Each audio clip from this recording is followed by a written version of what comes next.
सर्वांना नमस्कार. आजच्या या घटकामध्ये आपण पाहणार आहोत वृत्त आणि वृत्ते यावर आपल्याला साधारणतः एक प्रश्न एखादा दुसरा प्रश्न होऊ शकतो. सेकंड पेपर्समध्ये जास्त चान्सेस आहेत. वृत्तांचे बरेचसे प्रकार आहेत, पण तेवढं आपल्याला काही करायचं नाही.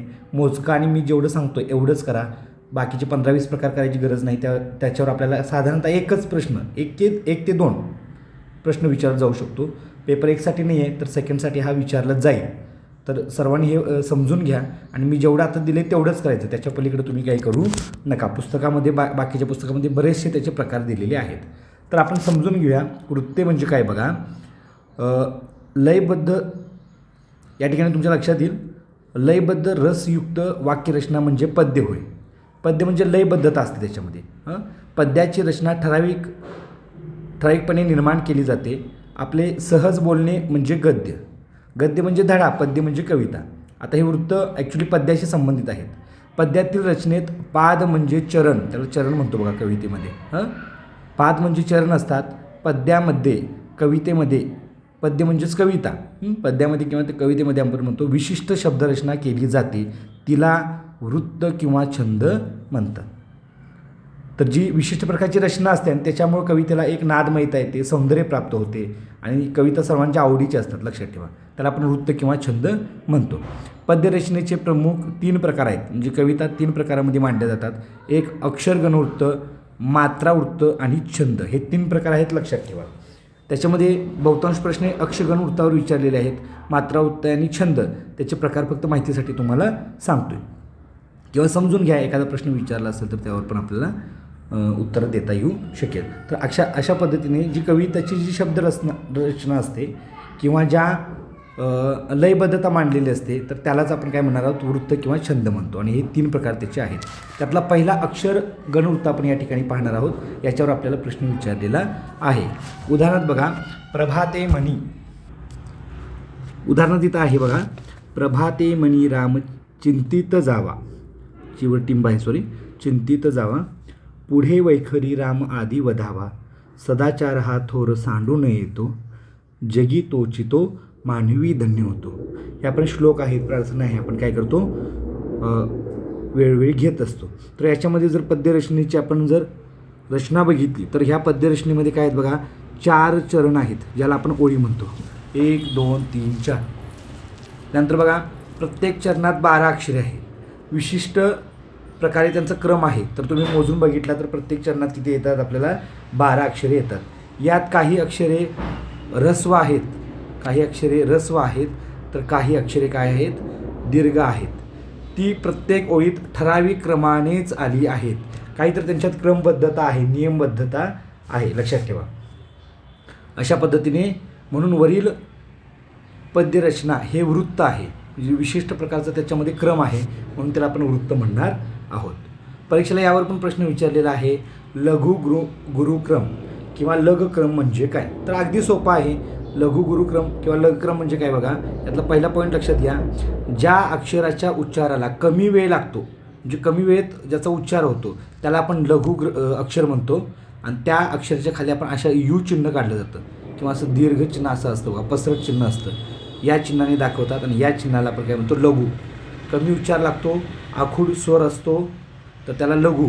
आणि ज्या अक्षराच्या उच्चाराला जास्त वेळ लागतो त्याला दीर्घ म्हणतो, तर त्याला गुरु अक्षर म्हणतात.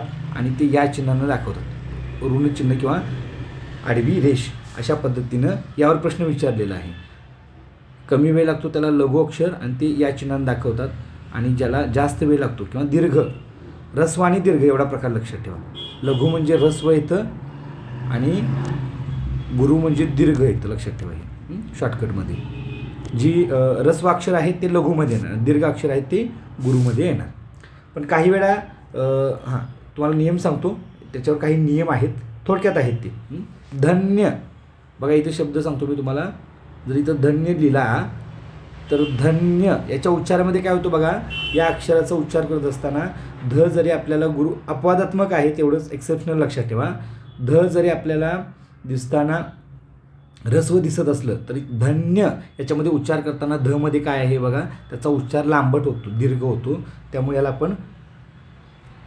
काय म्हणणार आपण, गुरु म्हणतो, लक्षात ठेवा. न्य हे एक्सेप्शनल केस आहे, तेवढंच लक्षात ठेवा.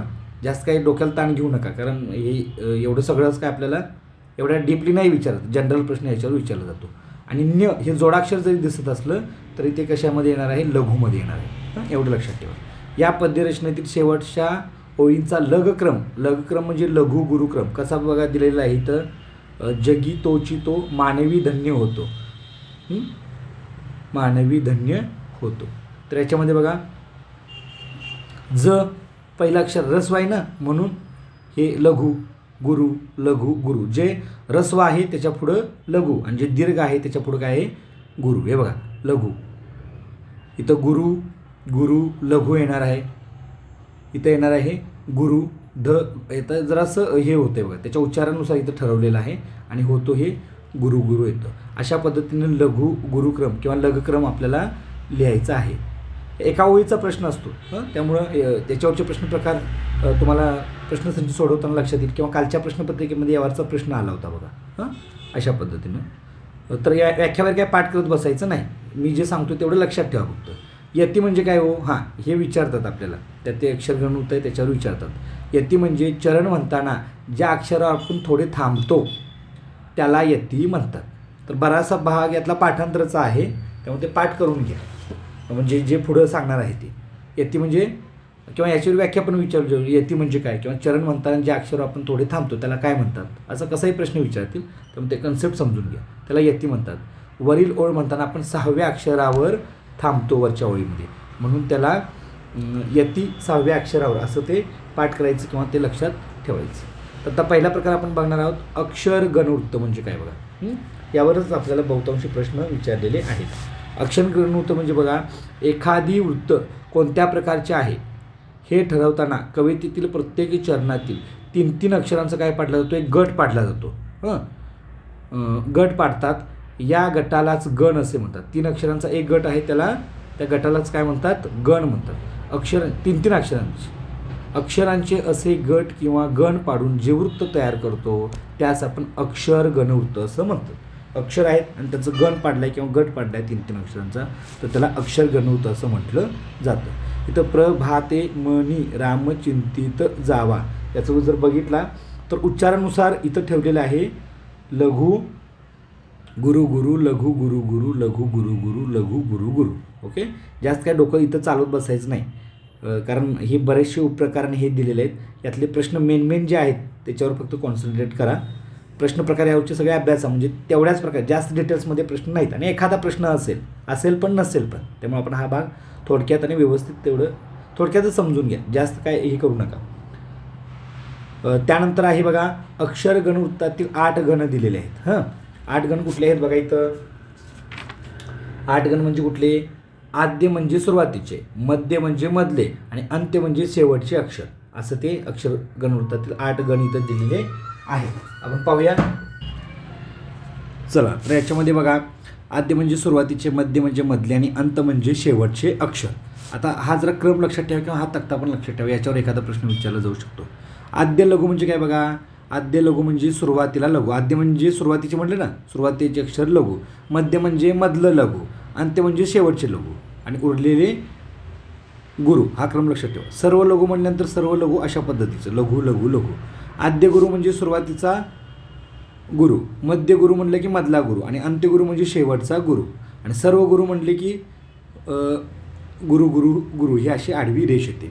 तर हे कसं लक्षात ठेवायचं, आणि याचं एक थोडक्यात हे दिलेलं आहे बघा. य माचा, य म्हणजे लघु, माचा गुरु गुरु, राधिका ताराप या शब्दावरून ते दिलेलं आहे. आद्य मध्य अंत लघु सगळं झालं. त्यानंतर आद्य मध्य अंत आणि सर्व लघु, तसंच आद्य मध्य अंत आणि सर्व गुरु, असे 4 आणि 4 8 गण लक्षात ठेवा, किंवा हे अक्षर गणवृत्तातील 8 गण येतात, एवढं लक्षात ठेवा. आणि हा तक्ता आता हे काही लक्षात ठेवायचं नाही, हे कसं तयार झालं याच्यासाठी तुम्हाला हे एक ट्रिक्स म्हणून इथं दिलं आहे. यमाचा, राधिका, ताराप, न म न, बघा सगळेच लघु आहेत म्हणून सर्व न म, अशा पद्धतीचं तुम्हाला समजायसाठी हे दिलेले आहेत. आता हे गण लक्षात ठेवायचं आहे, हे आपल्याला पुढं अक्षर गणवृत्ताचे वेगवेगळे प्रकार आहेत, त्याच्यामध्ये हे गण आपल्याला साठी महत्त्वाचे असतात. तर याचं सुरुवातीचं अक्षर लक्षात ठेवायचं, किंवा हा असा चार्ट लक्षात ठेवला तरी चालते. य म्हणजे आद्य गुरु, र म्हणजे मध्य गुरु, त म्हणजे अंत्यगुरु, न म्हणजे सर्व गुरु. आणि हे गण तिथं हा प्रकार कुठला आहे ते बघून आपल्याला तो गण ओळखायचा असतो. तर हे क्रम लक्षात ठेवा. य र त न भ ज स म असं ते गण लक्षात ठेवा. म्हणजे यावरून आपल्याला नंतर ते गट पाडून त्याचं गण लिहायचं असतो. बघा, प्रत्येक गणाच्या सुरुवातीचे अक्षर हे त्या गणाचे नाव असतं. आता आपण बघितलं, हे न म्हणलं तर सर्व लघु, सर्व गुरु म्हटलं की म येतं, असं ते लक्षात ठेवा. अशा रीतीने य र त न भ ज स म असे एकूण 8 गण या ठिकाणी दिलेले आहेत. आता याचे 2 नियम सांगतो. तर पहिला नियम काय सांगतो बघा, प्रत्येक 3 अक्षरांचे गट पाडून जर चरणात शेवटी एक अक्षर शिल्लक राहिलं तर ते कुठलं जरी अक्षर असलं तर त्याला गुरु मानावं. एक थोडक्यात नियम लक्षात ठेवा त्याचा. 3 अक्षरांचे गट पाडून जर चरणात शेवटी एक अक्षर शिल्लक राहिलं, ते कुठलं जरी असलं तर त्याला काय म्हणायचं, गुरु म्हणायचं.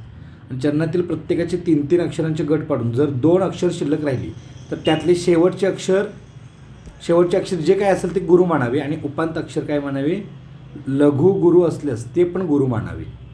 ओके, शेवटची 2 अक्षर त्यातले शेवटचे अक्षर गुरु मानावे आणि त्यातलं उपांत अक्षर जे असेल लघु किंवा गुरु असल्यास गुरु मानावे, असं या ठिकाणी सांगितलेलं आहे. तर जरासं इथं लिहिताना चूक झालेली आहे बघा.